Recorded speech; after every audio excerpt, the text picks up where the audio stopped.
Creatures of the Hardlands, where the tracks outnumber the people. Written by Noel Mallet and John Bliss. Narrated by Noel Mallet. The Hardlands don't seem to be a busy place, but they are.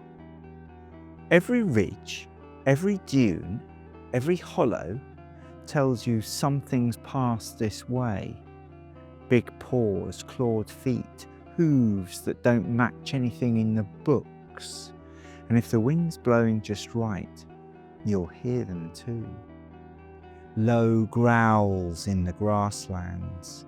Wing beats, too heavy to be birds. Something skittering just behind you, and they're not there at all.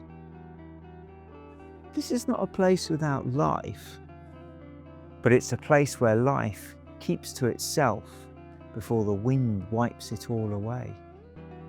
You might see herds of dust horns kicking up clouds across the dry plains, or crevice rats darting between the stones like they've got secrets to carry. Out near the broken crags, great carrion birds perch, long-winged, wide-eyed, things that never blink when stared at. And always there are the footprints. Things with 3 toes or too many toes. Things that travel alone, some that travel in packs. Nomads will tell you there's a giant worm that sleeps beneath the steppe, the kind that leaves a ripple in the ground when it stirs. Caravanners talk of some lizards that can vanish into the rock as if it were water. And up high in the hills, if you're brave or foolish enough to climb, you might glimpse a stone ring, only at dawn, only for a breath, but long enough to know it saw you too. The Hardlands are full of bones, some scattered by the wind, some buried in dust, and some still walking.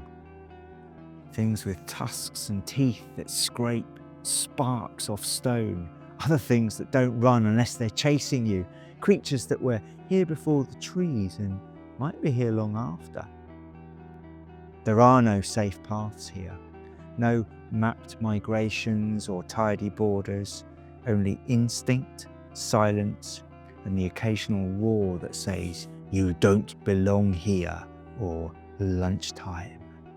Still, some creatures don't mind you passing through if you walk softly and you don't look them in the eye. But just remember to keep your wits about you. This is their land. Just be careful when being invited that you are not on the menu. That was a tale from Owtdare, half tracked, half true, and never told the same way twice.